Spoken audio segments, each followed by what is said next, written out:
기도하고 성경 강해 시작하도록 하겠습니다. 거룩하신 하나님 아버지, 오늘도 이 시간을 통하여 또 주의 말씀 앞에 우리의 마음을 열고 귀를 열고 모이게 하신 것 감사합니다. 이 시간을 통해서 들려주는 그 말씀 우리의 가슴에 깊이 새기게 하시고 그 말씀으로 우리의 마음이 뜨거워지고 또 주를 위한 또 우리의 삶이 이어질 수 있도록 역사하여 주시옵소서. 오늘도 마칠 때까지 함께해 주실 것을 믿사옵고 거룩하신 예수 그리스도의 이름으로 기도하옵나이다. 아멘. 자, 오늘 6과 예수님의 부활에 대해서 우리가 나누게 될 텐데요. 여러분 그 운동 경기 중에 이제 가장 극적인 어떤 짜릿함을 느낄 수 있는 경우는 아무래도 계속 경기 끝날 때까지 지고 있다가 뭐 야구로 치면 9회 말 이제 마지막 9회 말까지 계속 지고 있다가 끝내기 안타, 뭐 끝내기 홈런, 그래서 이제 역전해 가지고 이기는 경우일 겁니다. 그래서 야구 경기에서도 보면 이제 이렇게 그 역전해서 끝내기 하고 들어오는 그 주자 이제 선수를 향해서 막 그 음료수도 붓고 뭐도 붓고 막 다 나와 가지고 이렇게 막 굉장히 뛰고 기뻐하고 이제 그런 모습들 이게 영상에서 우리가 이제 TV에서나 볼 수 있는데 이제 이런 역전되는 상황들 이것들은 비단 이제 운동 경기에만 있는 건 아니죠. 뭐 영화나 드라마, 소설 뭐 이런 데서 보면 이야기들이 막 전개되다가 이제 안 좋은 방향으로 그냥 끝나지 않을까, 뭔가 주인공이 뭐 죽었거나 뭐 이제 이런 경우들에서 갑자기 이제 반전이 일어나서 역전되는 이제 그런 상황들도 있죠. 그러니까 이제 이런 어떤 뭐라 그럴까요? 이 역전에 대한 우리 인간의 어떤 이제 보편적인 그것에 대한 어떤 짜릿함, 또 기쁨, 또 기대, 어떤 이런 부분들이 있다라고 하는 거죠. 자, 그런데 이 세상의 그 어떤 역전 드라마보다, 역전 경기보다도 가장 짜릿하고 또 정말 이 세상에 완전한 반전을 이루었던 사건은 역시 뭐니 해도 예수님의 부활 사건이라고 우리가 말할 수 있을 것입니다. 우리 지난 시간에 예수님의 그 십자가에서 죽음을 다루었고, 이제 주님은 십자가에서 정말 그 온 몸으로 그 죽음의 고난을 다 짊어지시고 피와 물을 다 쏟으시고 그렇게 돌아가셨죠. 그리고 3일 동안, 사흘 동안 그 무덤에 이제 계시는 이제 그런 어두움의 그 절망의 그 시간들이, 침묵의 시간들이 이어집니다. 하나님은 그 순간에도 예수님을 그 죽어가는 그 죽는 동안에도, 죽은 이후에도 마치 미동도 하지 않듯이 그냥 계셨고, 물론 그렇게 하신 이유가 있으시죠. 예수님이 죽어야만 우리가 살 수 있기 때문에. 그러나 하나님의 계획은 예수님의 죽음으로 끝나는 것이 아니라 이제 죽었다가 살아나는 하나님의 더 큰 그림 가운데 이 죽음과 부활, 이 생명의 부활이 이어지고 있다라고 하는 것이죠. 자, 이 부활의 장면을 다루고 있는 이 복음서 가운데 이제 우리가 오늘은 마태복음의 관점에서, 마태복음 28장의 관점에서 우리가 다뤄볼 텐데요. 서론 부분 제가 한번 읽어드리겠습니다. 예수님의 부활에 관한 놀라운 신비를 생각해 보십시오. 몇몇 여인들이 부활의 아침에 예수님의 무덤을 찾아갔습니다. 그런데 한 천사가 나타나서 여인들에게 예수님의 빈 무덤을 보라고 했습니다. 이후 여인들은 예수님을 만났고 부활하신 예수님께 경배했습니다. 그리고 여인들은 자신들이 보고 경험한 것을 예수님의 제자들에게 알리기 위해 달려갔습니다. 우리 역시 믿음의 눈으로 빈 무덤을 볼 줄 알아야 합니다. 부활하신 주님을 경배하며 예수님이 우리를 위해 하신 모든 일을 이 세상에 전해야 합니다. 자, 오늘은 이 여인들의 시선으로 우리가 이 부활하신 예수님 그 전후의 사건들을 우리가 좀 살펴볼 텐데요. 자, 먼저 우리 마태복음 28장 1절로 6절까지 말씀 함께 찾아보도록 하겠습니다.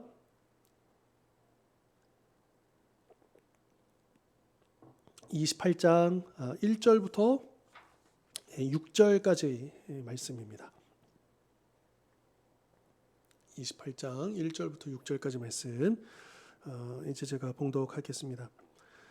안식일이 다 지나고 안식 후 첫날이 되려는 새벽에 막달라 마리아와 다른 마리아가 무덤을 보려고 갔더니 큰 지진이 나며 주의 천사가 하늘로부터 내려와 돌을 굴려내고 그 위에 앉았는데 그 형상이 번개 같고 그 옷은 눈같이 시거늘 지키던 자들이 그를 무서워하여 떨며 죽은 사람과 같이 되었더라.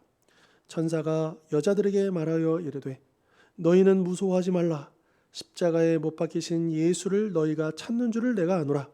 그가 여기 계시지 않고 그가 말씀하시던 대로 살아나셨느니라. 와서 그가 누우셨던 곳을 보라. 아멘. 자, 여기 보면 이 두 여인이 안식일이 지나고 안식 후 첫날, 그러니까 이제 오늘로 치면 이제 일요일, 주일이 되는 거죠.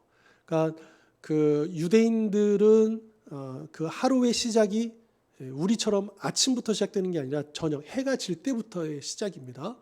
그러니까 예수님께서 십자가 달려 돌아가시는 그날, 이제 해가 진 그날부터, 그러니까 우리로 치면 이제 금요일 저녁부터 해가 질 때부터 안식일이 시작되는 거죠.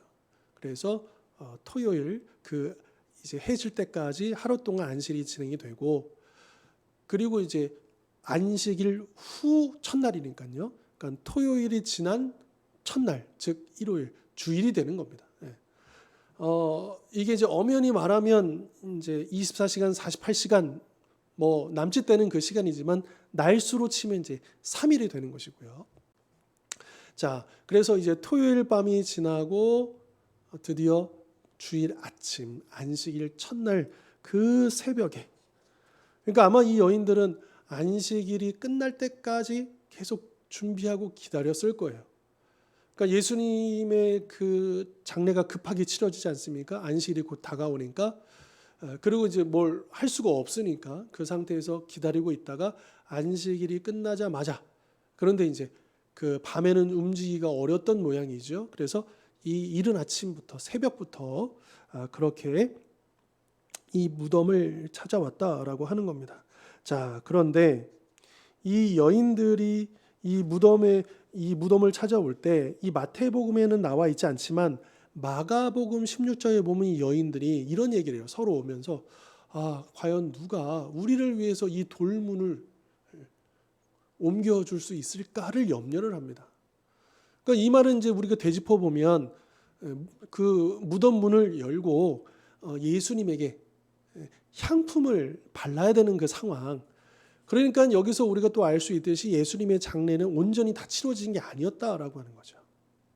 그러니까 이 여인들은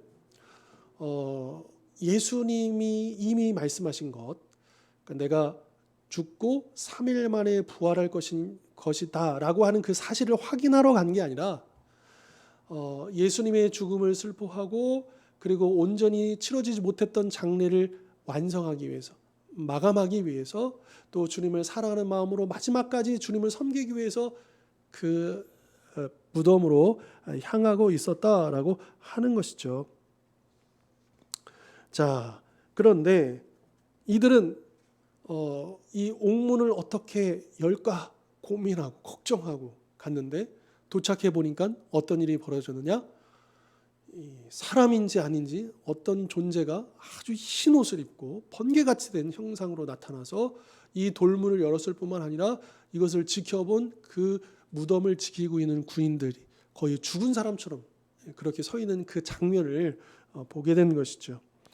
자, 당시에 이 무덤을 막고 있었던 이제 돌은요, 고고학적인 자료에 오면 적어도 1톤, 1000kg 이상의 무게였다라고 해요. 이거는 성인 한두 명으로도 옮기기가 어려운 거예요. 이걸 웬만한 힘으로는 움직일 수 없는. 하물며 이 여인들이 어떻게 이 돌문을 움직일 수 있겠습니까? 그러니까 그 걱정한 거는 당연한 거죠. 그런데 아니 웬걸 도착했더니 그런 상황이 딱 펼쳐져 있었다라고 하는 것입니다. 자, 성경에 보면 천사들이 곳곳에 등장하지 않습니까? 그래서 어떤 경우에는 천사들이 마치 사람인 것처럼 사람의 모습하고 나타나서 처음에는 이 천사인지 사람인지 전혀 구분하지 못하고 있다가 그 이후에 천사였구나 이렇게 깨닫는 경우가 있고요. 그런데 무덤에서 나타난 천사의 모습은 어떤 그런 인간의 어떤 모습보다는 굉장히 좀 두려움을 가지게 만들 이제 그런 형상으로, 또 평상시에는 접해볼 수 없는 어떤 그런 신비로운 존재로 그렇게 나타나고 있다라고 하는 겁니다. 그러니까 아마 이 여인들 그 상황 자체도 굉장히 놀랐지만 그 천사의 존재 자체가 이들 굉장히 두려웠을 거예요. 사람은 그렇잖아요. 전혀 경험하지 못했던 것, 보지도 못했던 것, 그걸 처음 접할 때 그 두려움이 있잖아요. 이게 뭐 경험해보지 않았기 때문에 그 두려움 같은 것이 있을 것이고요. 아마도 여인은 굉장히 두려웠던 것 같습니다. 그래서 이 천사가 제일 먼저 하는 말이 뭐냐면 5절에 보면 너희는 무서워하지 말라. 이제 이런 이야기를 해주고 있는 거죠. 솔직히 무서워하지 말라 이렇게 얘기하지만 네 알겠습니다 이렇게 되는 상황이 아닙니다. 무서워하지 말라라는 말씀은요 성경에 제일 많이 나오는, 굉장히 많이 나오는 명령 가운데 하나입니다. 뭐 우리가 바로 생각나는 것도 그 가나안 땅에 들어가기 전에 여호수아에게 하나님께서 무서워하지 말라, 두려워하지 말라 계속 말씀하시지 않아요? 그런데 그 이유는 뭐겠습니까? 두려워하고 있다라는 거거든요. 두려워하지도 않는데 너 걱정하지 마, 두려워하지 마 이런 얘기가 왜 필요하겠습니까? 그러니까 이 여인들이 얼마나 두려워하고 있었는가도 우리가 짐작해 볼 수 있다라고 하는 거죠. 자, 물론 이 천사가 여인들에게 너희들 두려워하지 마, 나 너네들 해치지 않을 거야, 나는 나쁜 사람 아니야 이런 의미로 두려워하지 말라는 게 아니라 주님이 이미 부활하셨고 그분이 누우셨던 그 무덤이 비어 있었기 때문에 두려워하지 말라라고 하는 것입니다. 그러니까 천사가 이 여인들에게 두려워하지 말라라고 했던 이유는 나는 착한 천사니까, 나는 너네를 해치지 않는 천사니까 걱정하지 마 이런 의미가 아니고 예수님이 이미 부활하셨으니까 걱정하지 마, 두려워하지 마 이런 의미였다라고 하는 것이죠. 그 무덤은 비어 있었다. 이 무덤이 비어 있었다라고 하는 그 의미는 예수님의 부활을 이야기하면서 동시에 무엇을 강조하느냐? 예수님의 육체, 부활했다는 의미예요. 분명히 예수님은 그 육체로까지 죽으셨고 인간의 대표로서, 그리고 주님은 우리의 첫 열매로서 그 육체까지 부활하셨다. 그것이 빈 무덤이 말하고 있는 것이죠. 그래서 어떤 이단들이 주장하는 것처럼 예수님은 영으로만 부활하신 게 아니고 또 예수님이 십자가 달려 돌아가셨을 때 그 예수라는 몸에 임했던 영은 떠나고 그냥 그 육체는 죽은 거다 이렇게 주장하는 이단들의 가르침이 얼마나 헛되다라는 것을 이 빈 무덤이 강력하게 반박해주고 있는 것이죠.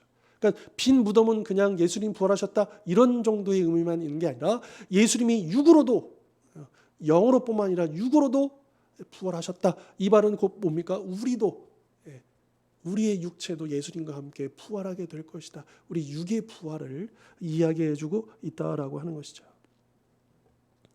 자, 이렇게 와서 그가 누우셨던 곳을 보라, 빈 무덤을 보라라고 하는 이 말씀은 이 여인들 어쩌면 이제 예수님의 그 장례를 마감하기 위해서 다 이제 마치기 위해서 여기 와서 이제 향품을 바르면 되는데, 자, 그러나 이 여인들은 굉장한 절망 가운데 있지 않았겠습니까? 그렇게 기대하고 고대하던 예수님이 돌아가셨기 때문에 이제 다 끝났다라고 생각하지 않았겠습니까? 그런데 그분이 살아나셨다? 그분이 부활하셨다? 뭔가 이제 대반전이, 역전 드라마가 쓰여진다는 어떤 그 죽음이 이 부활을 통해서 다시 시작되어지는, 다시 부활하는. 사실은 이 부활이라는 의미는 오늘날 이제 일반 우리 세상에서도 자주 쓰는 거잖아요. 꼭 죽었던 사람이 다시 살아난다는 의미로만 되는 게 아니라 어떤 뭐 프로젝트가 부활한다, 또 어떤 무엇이 부활한다 이런, 그러니까 다시 시작이라고 하는 그 의미를 담고 있는 것이고, 실제로 이 부활은 인류의 그 모든 그 죄악의 사슬을 끊어내고 이제 하나님 나라의 그 생명, 영원한 생명의 그 출발점, 시작점을 알리는 신호탄과 같은 그런 역사적인 사건이었다라고 하는 것을 우리는 기억할 필요가 있습니다. 자, 그러면 이어서 우리가 보십시다. 어떤 상황이 벌어지는지 28장 7절로 9절 말씀.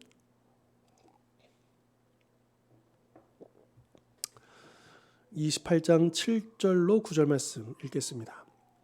또 빨리 가서 그의 제자들에게 이르되 그가 죽은 자 가운데서 살아나셨고 너희보다 먼저 갈릴리로 가시나니 거기서 너희가 배우리라 하라.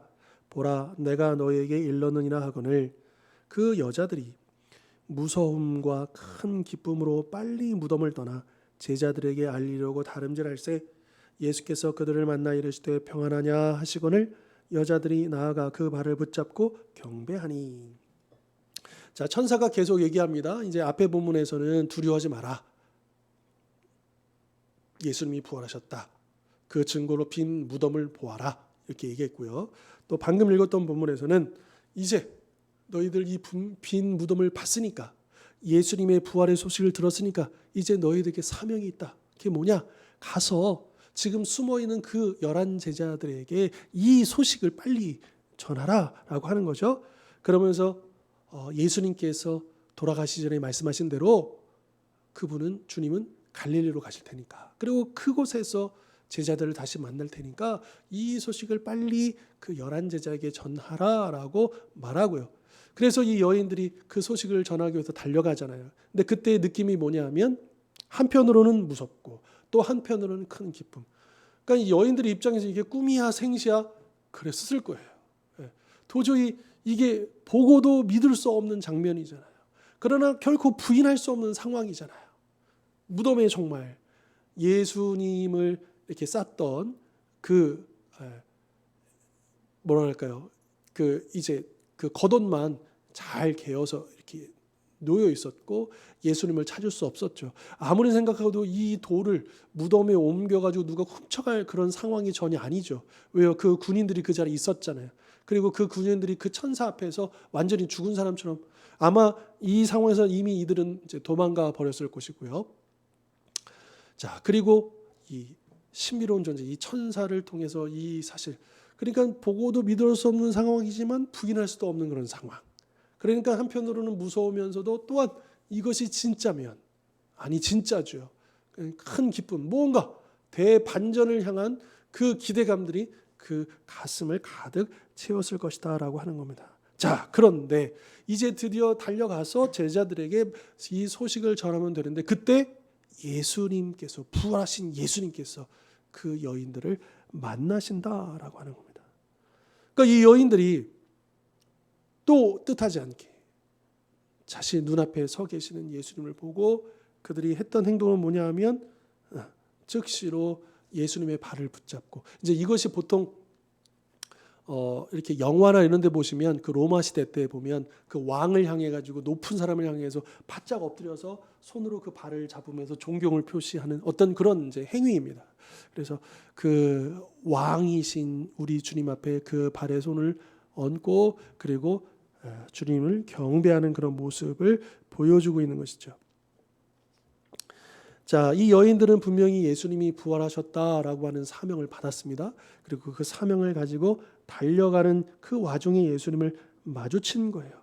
그 순간 이 여인들에게 얼마나 이제는 두려움 반 기쁨 밤이었다면 예수를 만나는 그 순간 그 기쁨이 그 두려움을 완전히 사로잡아 버리는 그 위로와 야 진짜 정말 만에 하나라도 예수님이 부활하신 게 아니라면 그 모든 의심까지 싹 사라지게 만드는 그런 이제 장면이 된 것이죠. 여러분, 이 복음을 전하라, 이 부활의 소식을 전하라라고 하는 이 사명을 감당하기에 앞서서 이 여인들에게 필요했던 건 뭐냐 하면 정말 부활하신 예수님을 만나는, 사실 이것은 오늘 우리에게도 굉장히 중요한 부분이라고 여겨집니다. 여러분, 우리가 이 복음을 전하는 데 있어서 어려움이 뭐냐 하면 내가 어떻게 복음을 전할까? 어떤 기술적인 문제는 아니라는 거예요. 만약에 우리가 방법을 모른다, 어떤 그런 이제 경험이 일천하다 그럴지라도 정말 우리가 그냥 이 전도지를 들고 그냥 읽어만 줘도 될 그러니까 우리가 어떤 특별한 우리가 아주 고유의 아주 특별한 기술이 있어야 하지만 우리가 복음을 전할 수 있는 건 아니죠.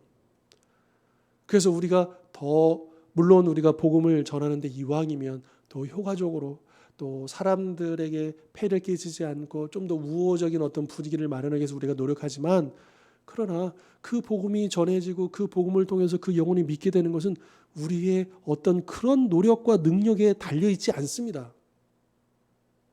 중요한 것은 우리가 그 복음이 전달되도록 우리가 통로의 역할을 하는 그 순종에 있는 것이고요.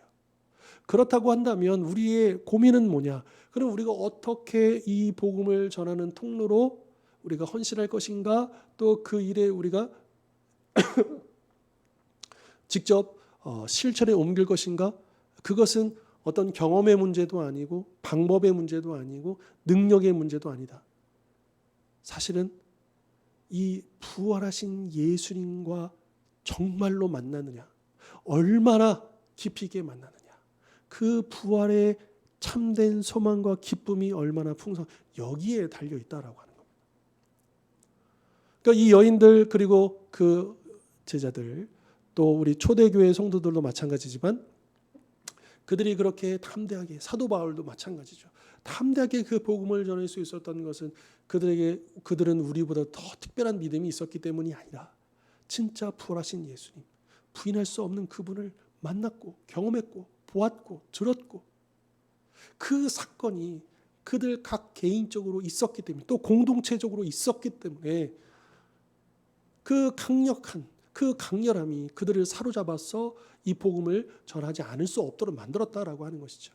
그런 관점에서 본다면 오늘 우리가 이 복음을 전하는 데 있어서 만약에 우리가 선뜻 용기가 나지 않거나 또 여러 가지 여건상 어렵다라고 생각되어지는 것은 뭐냐 하면 어쩌면 우리가 근본적으로 이 부활하신 예수님에 대한 그 만남이 많이 옅어져 있는 건 아닌가? 혹은 어떤 분들에게는 정말 그분을 만나는가라는 근본적인 질문도 필요할 것입니다. 우리에겐 이런 사명이 있습니다. 우리가 이 복음의 사명이 있는데 복음의 사명을 감당해야 합니다라고 하는 것이 그냥 짐으로만 부담으로만 느껴지거나, 혹은 이거는 나의 이야기가 아니고 나에게 주어지는 이야기가 아니고 다른 성도들 뭐 전도의 은사가 있고 또 남에게 쉽게 다가갈 수 있는 그런 기질이 있는 그런 성격의 소유자들, 사실은 그런 부분들을 우리가 아주 뭐 무시할 수는 없죠. 상대적으로요. 어떤 분들은 더 이제 잘 알지 못하는 사람에게 다가가는 것, 이런 게 큰 어려움이 없는 분들도 계시고, 또 이렇게 복음을 전하면서도 전도지를 나눠주면서도 더 잘 지롭게 얘기하시는 분들이 있을 수 있습니다. 그러나 그것은 그렇게 근본적인 아주 중요한 요소는 아니라는 거예요. 정말 중요한 요소는 우리 안에 정말 그 부활하신 예수님을 만난 사건, 인격적인 어떤 그런 사건, 그것이 우리에게 필요하다라고 하는 것이고요. 이 여인들에게서도 그것이 필요했다라고 하는 것이죠. 자, 그리고 또 한 가지는요. 이 부활의 첫 증인, 예수님이 부활하셨다라고 하는 이 첫 증인, 여러분 이 마태복음은 유대인들을 위한 복음서입니다. 유대인들의 관점에서 이게 사회적으로나 또 이 유대인들 사회 안에서 또 유대인의 어떤 법 안에서 이 여인들의 증언, 이거는 전혀 가치가 없습니다. 그러니까 만약에 이 마태복음이 정말로 그 당시 사회에서 유대인들에게 예수님의 부활하셨다는 그 사실을 정말 강력하게 증거하기를 원했다면 이 여인들이 아니라 더 권위가 있고 더 신뢰할 만한 누군가를 이 증인으로 내세웠어야 한다라고 하는 거죠. 그럼에도 불구하고 그 유대 사회에서 또 유대 그 율법 안에서 전혀 그 증인으로서 증거 효력이 전혀 없는 그런 여인들이 이 부활의 첫 증인하는 이 사실은 역설적이게도 그만큼 꾸며낼 필요조차 없는, 조작할 필요조차 없는 너무나도 확실한 이 사실이다 라고 하는 것을 말해주고 있는 것이죠. 그러니까 자신감이라고 해야 될까요? 그러니까 이 마태복음은요, 예수님의 이 부활을 여인들이 첫 증인이라고 말해도 될 만큼 너무나도 분명한 사실을 확신하고 있고 자신감 속에서 그 여인들을 내세워서 예수님의 부활의 첫 소식을 알리고 있다라고 하는 것, 우리는 또한 기억할 필요가 있습니다. 그러니까 이 부활을 소식을 전하는 사람의 자격이나 능력이나 이런 건 별로 중요하지 않다라는 거예요. 나는 뭐 말도 좀 부족하고 어눌하고 이 사람에게 다가가는 게 부족하고 나는 이거 해본 적이 없고, 이거는 그렇게 별로 중요한 문제가 아니라는 거예요. 그가 누가가 됐든 이 부활하신 예수님을 만나기만 하면, 만났다 하면 그는 당연히 이 부활하신 예수님을 증거해야 할 사명이 생기는 것이고 또 할 수 있다. 우리 주님은 그 사람을 통해서 그 일들을 하시고 또 이를 위해서 이 여인들을 만나고 계시다라고 하는 거죠. 그러니까 이 여인들에게 필요했던 것은 어떤 이 사회에서 또 율법적인 어떤 증인으로서의 능력을 갖추는 게 아니고 진짜 부활하신 예수님을 만나는 것, 그것이 굉장히 중요했기 때문에 예수님이 그들을 만났죠. 그리고 그 여인들이 예수님께 보였던 반응은 무엇이었습니까? 경배하는 것이었습니다. 자, 여기서 우리가 예수님을, 정말 부활하신 예수님을 인격적으로 내가 개인적으로 만나는 것, 이것이 첫 번째고요. 그리고 그 다음에 이 우리가 주님을 만난 그 감격과 그 은혜를 계속 이어가는, 또 우리가 마땅히 그 부활하신 주님을 만났다면 우리가 해야 할 일이 뭐냐? 바로 경배, 예배입니다. 주님을 섬기고 주님 앞에 합당한 찬양과 경배를 올려드리고, 또 그렇게 이 발을 붙잡는 행위가 뭐라 그랬죠? 왕 앞에서 순종을 다짐하는 겁니다. 그러니까 우리가 그 부활하신 예수님 앞에 내 인격을 드리고 내 삶을 내어드리고 주님이 나의 왕이심을 고백하고 그분께 순종하기로 결단하고, 여러분, 그것이 바로 하나님을 경배하는 것입니다. 찬송가를 불러야, 찬양을 불러야 찬양과 경배가 되는 것이 아니라 그것을 포함해서, 그것은 아주 좁은 의미로서의 찬양과 경배이고요.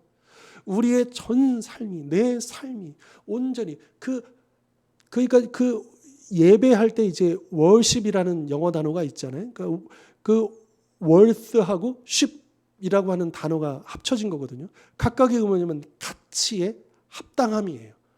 그러니까 예수님이 우리의 주인이시고 왕이심의 어떤 합당한 무언가가 우리로부터 나와야 된다는 거예요. 그게 이제 찬양과 이 노래, 어떤 이런 형태로도 우리 주님께로 올려드리는 것이고, 그렇지만 그것만이 찬양과 경배가 아니죠. 그것만이 예배가 아니죠. 아주 사소한 부분까지 해서 내 삶의 모든 것들을, 왜요? 우리 주인, 우리 왕은 주님이시니까 그것을 주님께 내어 맡기는 거, 주님 뜻대로 사용대로 내어 맡기는 거. 그래서 우리의 모든 그 행위가 바로 예배인 것이죠. 그러니까 부활하신 예수님을 만난 사람들은 당연히 그럴 수밖에 없습니다. 그래서 역으로 생각해 본다면 그러한 예배, 합당한 예배를 드리지 못하고 있다라고 한다면 우리는 다시 질문해야 돼요. 내가 지금 부활하신 예수님을 정말 만났는가? 만났다고 한다면 지금 계속해서 그 만남이 이어지고 있는가?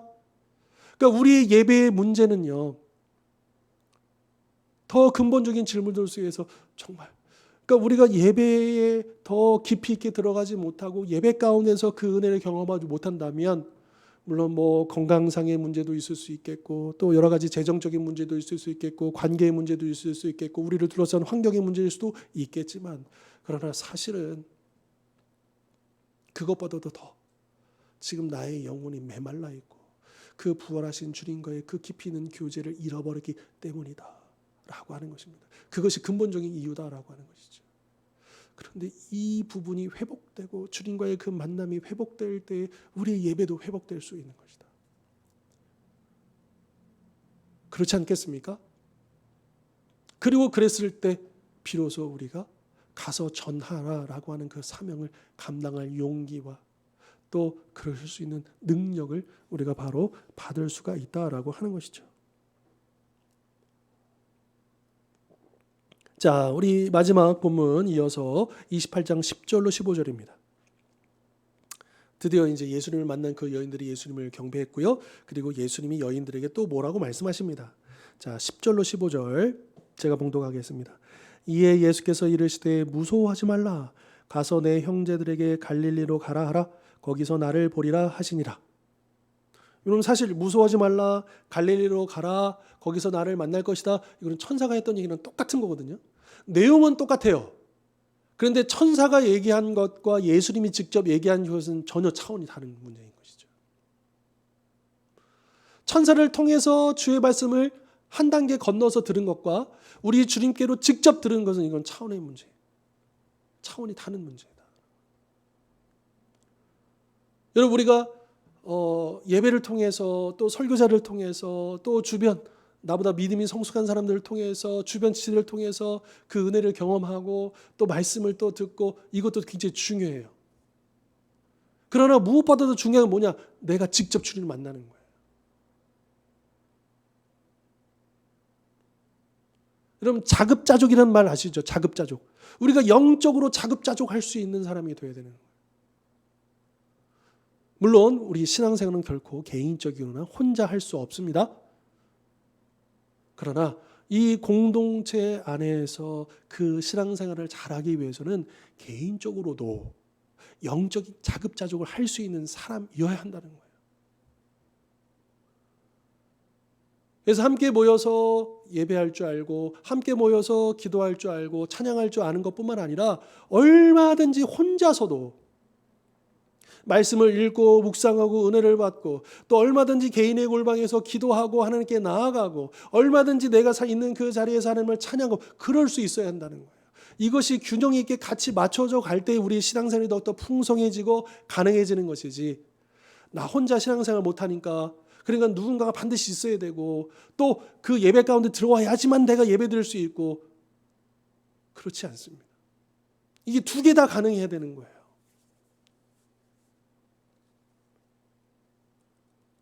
우리가 영적으로 자급자족 여러분 어떻습니까?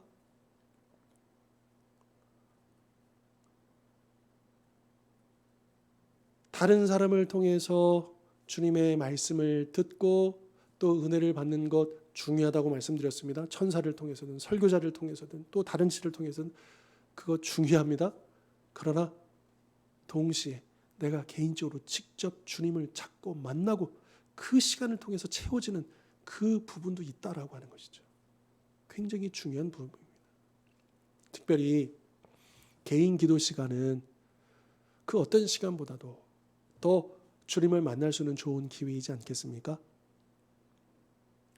교회에서 정해진 그 시간 외에 내가 개인적으로 시간에 뭐 많고 또 짧고 길고 짧고의 그런 문제가 아니고 정말 내 개인의 골방을 내가 사모하고 또 그 시간과 장소를 확보하고 있는가? 그것이 여의치 않고 쉽지 않다면 그래도 주님 앞에 그 시간을 그 장소를 사모하고 구하고 또 그것을 확보하기 위해서 얼마나 우리가 애쓰고 있는가? 내 마음을 우리 마음을 점검해 보았으면 좋겠고요. 자, 이 여인들은 예수님을 직접 만났습니다. 얼마나 감격하고 기뻐했겠습니까? 아마 오늘날 같았으면요, 바로 핸드폰 꺼냈을 거예요. 그래서 동영상 찍으면서 부활하신 예수님과 함께 셀카도 찍고 동영상 찍으면서 예수님 그 말을 기록도 하고 왜 그렇게 해요? 알리려고. 그래서 SNS에 올리고 카톡으로 돌리고 내 예수님 만났다. 예수님 정말 부활하셨어. 여기 봐봐. 하면서 만약 오늘날과 같았다면 그랬을 거라는 거죠.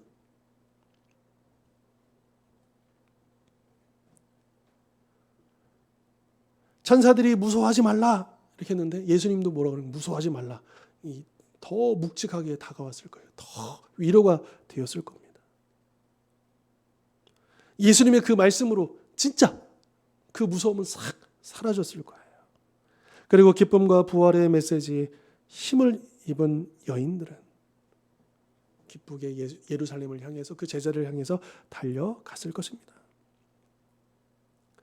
자, 한편 이 소식, 이 부활의 소식, 이 여인들에게 제자들에게는 정말 승리의 소식이고 굉장한 기쁨의 소식이지만 또한 동시에 그 예수님의 죽음을 조장했고 주관했고 또 그 무덤을 지키고 있었던 그 군인들과 그 산헤드린 공회의 입장에서는 이는 끔찍한 소식이었을 것이다 라고 하는 거죠. 특별히 이 당시의 죄수가 탈출한다든지 문제가 생기면 그 죄수를 지키던 군인들, 그 간수들이 책임을 져야 돼요. 어떻게 책임을 지냐? 자기 목숨으로.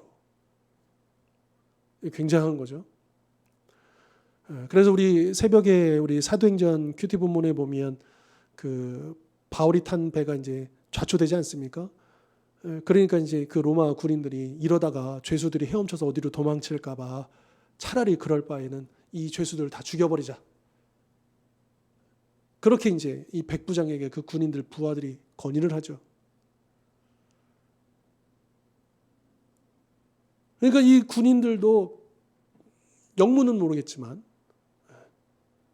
이 천사의 어떤 그 힘에 압도당하여서 죽은 사람처럼 되었고 또 정신을 차려보니까 예수의 시신은 사라져버렸고 참 두려움과 걱정과 불안 속에 이제 자신을 고용했던 혹은 자신의 윗사람인 이 대제사장을 찾아가게 됩니다. 그리고 자초지종을 이야기하는 것이죠. 자, 그런데 뜻밖의 반응이 뭐냐? 이 대제사장이 마땅히 이들을 꾸짖고 이들을 법에 따라서 처리를 해야 되는데 아니 웬걸? 돈을 줍니다. 뇌물을 줘요. 그러면서 이 돈 받고 사람들에게 예수의 제자들이 그 시신을 훔쳐갔다라고 전하라. 퍼뜨려라. 그리고 혹여라도 이 소식이 전해져서 총독이 너네들에게 이걸 문제 삼으려면 내가 잘 말해줄게. 걱정하지 마. 사실은 벌 받아야 되는데 뇌물을 받고 아무 걱정하지 말. 다만 하나만 이 거짓 소문을 퍼뜨려 다오라는 그런 부탁을 받게 되는 것이죠. 자, 여기서 여러분 이 부활, 부인할 수 없는 이 부활의 사건, 여러분 이 시점에서 이 산헤드린 이 대제사장들을 한 번쯤 생각해 보아야 되지 않겠습니까? 그들의 입장, 그들이 설령 이 부활을 믿지 않더라도 아니 만에 하나라도 정말 예수가 부활했다면, 그러면 이건 되게 심각한 문제잖아요. 그들의 거짓과 또 그들의 악함과 모든 그 음모들이 다 탄로날 것인데, 그러나 그들은 결국 회개하지 않습니다. 덮어버리고 무마시켜버리고 거짓으로 이 진실을 덮으려고 하는 그런 시도를 하게 되는 거죠. 그들은 이 진실이 불편한 겁니다. 싫은 겁니다. 왜요? 자신들의 자리를 지켜야 되니까, 자신들의 권위를 이어가야 되니까, 자신들의 특혜를 놓칠 수는 없으니까 라고 하는 거죠. 진실보다도 중요한 게 그것이었고요. 또 이 군인들은 돈에 매수되지 않습니까? 그러면서 여기에 동조합니다. 거짓 소문을 퍼뜨리는 데 앞장섭니다.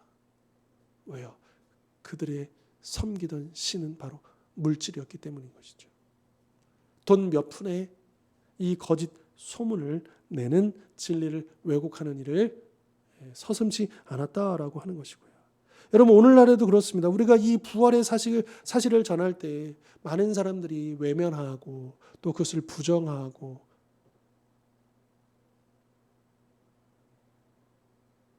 이게 정말이지 않을까라는 그런 되물음, 자기를 돌아보는 성찰, 이런 것들이 점점 줄어들고 있죠.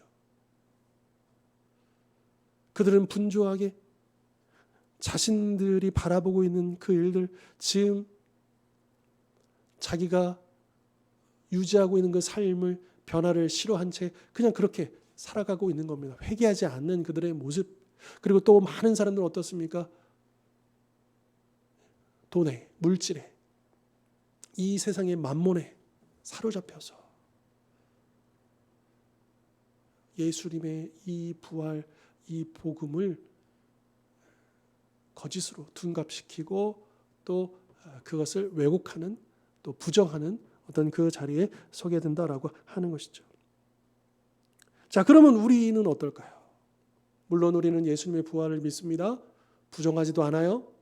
그러나 솔직히 다시 한 번 더 우리 스스로를 돌아보십시다.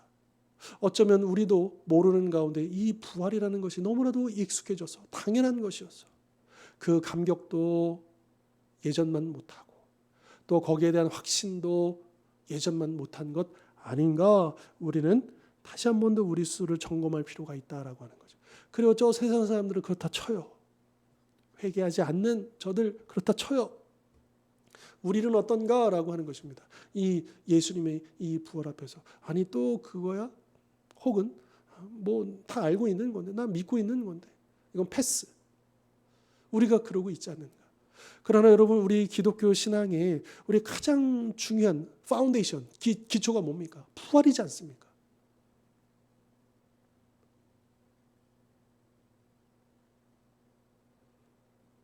그러니까 논리적으로 본다면 인간적인 관점을 본다면 죽음은요 가능한 일이에요. 그래서 이 세상 사람들도 예수님을 4대 성자, 성인으로 인정해주고 있잖아요. 그것은 부활하신 예수님을 믿는 게 아니라 인정하는 게 아니라 이 인류를 위해서 공헌하고 위대한 죽음을 맞이한 자로서의 성인으로 인정하는 것뿐이죠. 그러나 인간적으로 보면요 죽음은 가능한 일이에요. 뭐 이건 믿고 안 믿고 이런 문제가 아니에요. 역사적으로 정말 그 일들은 그 믿지 않는 사람들도 예수님의 그 죽음, 그 역사성에 대해서는 조금만 더 우리가 설명해주고 또 그 자료들을 통해서 얼마든지 입증이 가능한 것이죠. 그러나 부활은 또 다른 차원의 문제고요. 그래서 우리 기독교가 유일하게 이 부활의 종교, 이 부활의 소망, 이것이 우리의 기초가 되고 그래서 이 고린도전서 부활장에 보면 부활이 없었다면 부활이 가짜였다면 우리들처럼 가장 불쌍하고 가장 고생 많이 하고 수고하고 헛된 인생을 사는 그런 것이라고 사도 바울이 이야기하지 않습니까? 그만큼 이 부활은 우리 신앙에 있어서 정말 가장 핵심적인 이 부활에 대한 우리의 소망과 우리의 믿음은 분명하게 다시 점검되어야 한다. 우리 스스로를 돌아볼 필요가 있겠다. 내 신앙의 힘이 없어지고 또 여러 가지 힘겨운 또 나의 열정이 사라져가고 용기가 나지 않고 또 자꾸 무기력해지는 이유가 무엇일까? 어쩌면 이 부활에 대한 우리 부활을 대한 우리의 태도가 달라졌기 때문이 아닌가? 부활에 대한 그 놀라움을 우리가 잊어버린 것은 아닌가? 우리 스스로를 돌아볼 필요가 있겠다라고 하는 것이죠. 자, 결론 부분 제가 읽겠습니다. 부활의 아침에 하나님은 예수님을 죽은 자 가운데서 살리시고 자기 백성에게 오랫동안 약속해 오셨던 새로운 창조를 시작하심으로써 자기 아들의 십자가 희생의 정당성을 입증하셨습니다. 복음의 좋은 소식은 우리가 믿음으로 그리스도와 연합함으로써 그분의 창조의 일부가 되며 그분의 형상 안에서 부활의 약속을 공유한다는 사실입니다. 이제 죄의 저주는 제거되었습니다. 죽음은 패배했고 우리는 영원한 생명을 보장받았습니다. 그래서 우리 그리스도인들은 언젠가 자신의 부활의 아침을 보게 될 것입니다. 그러므로 우리는 와서 빈 무덤을 보고 부활하신 구세주께 경배해야 합니다. 그러고는 가서 주님의 영광과 구원을 이야기해야 합니다. 자, 오늘 말씀 보면 와서 빈 무덤을 보라. 부활하신 주님을 경배하라. 그리고 가서 복음을 전하라. 이제 이 세 주제로 우리가 본문을 보면서 예수님의 부활을 생각해 보았습니다. 자, 우리 다시 한 번 더 우리가 정말로 빈 무덤 부활하신 예수님을 만나는 그 감격을 먼저 우리가 회복하고 또 점검할 필요가 있겠다는 것. 그리고 우리가 마땅히 우리 주님께 올려드려야 될 예배. 정말 그분 앞에 우리가 엎드려서 우리의 모든 삶의 영역을 주님께 맡겨드리며 주인으로서 우리의 모든 것들을 주장해 주시도록 양도하고 있는가, 내어드리고 있는가, 순종하고 있는가, 결단하고 있는가. 입술로만 찬양을 올려드리는 것이 아니라 나의 삶으로 하나님 앞에 참된 경배, 합당한 경배를 올려드리고 있는가 또 생각해 보고요. 그리고 이제 우리가 주어진 사명, 나만 이 감격을 가지고 나만 이 부활을 믿고 영원한 생명을 누릴 것이 아니라 이제 주님이 보내시는 곳으로 가라라고 하신 말씀대로 우리가 가서 아직도 이 구원의 소망을 가지지 못한 그 영혼들에게 이 소식을 전하고 그들도 우리와 같이 이 부활의 소망을 가질 수 있는, 그렇게 그들을 주께로 인도하고 또 그들로 하여금 이 부활하신 예수를 만날 수 있도록 그 징검다리가 되는, 통로가 되는, 그렇게 쓰임받는 우리 주원교회 그리고 우리 모든 성도님들 되실 수 있기를 주님 이름으로 축원합니다. 기도하겠습니다. 하나님 아버지, 하나님은 오늘 말씀을 통해서 우리에게 가서 죄와 죽음을 이기신 그리스도의 승리에 관한 좋은 소식을, 이 복음을 다른 사람들에게, 그 불쌍한 영혼들에게 전하라 말씀하십니다. 그래서 그들도 우리와 같이 예수 그리스도를 믿고 부활 생명을 얻게 하라 말씀하십니다. 우리에게 이 귀한 사명 주셨는데 이제 먼저 우리는 우리 스스로를 돌아보면서 그 빈 무덤을 보게 하시고 또 우리 주님께 합당한 경배를 드릴 수 있는 저희들이 되게 하여 주옵소서. 부활의 믿음을 다시 한번 돌아보면서 점검하게 하시고 그 기쁨을, 그 감격을, 또 그 확신을 회복할 수 있도록 도와주옵소서. 주님, 우리에게 그런 믿음 더하여 주셔서 기쁨으로, 감사함으로, 충만함으로 또 우리의 주인 되시고 왕 되신 주님 앞에 합당한 경배를, 우리의 전 삶을 내어 맡기며 우리 주님께서 원하시는 그곳에 가서 이 복음의 통로로 쓰임받기를 결단하는 우리 모든 성도님들 될 수 있도록 축복하여 주옵소서. 주님, 우리를 사용하여 주십시오. 우리를 통해서 예수 그리스도의 부활의 복음이 선포되게 하여 주시고 우리가 그렇게 주님 앞에 서는 그날까지 이 복음의 증인으로, 부활의 증인으로 살아가게 하여 주시옵소서. 그래서 우리 온 성도들이 뜨거운 마음을 가지고 함께 모여 예배할 때마다 그 감격과 은혜가 흘러넘치게 하시고 또 그 귀한 사명 감당할 수 있는 능력과 담대한 믿음도 더하여 주시옵소서.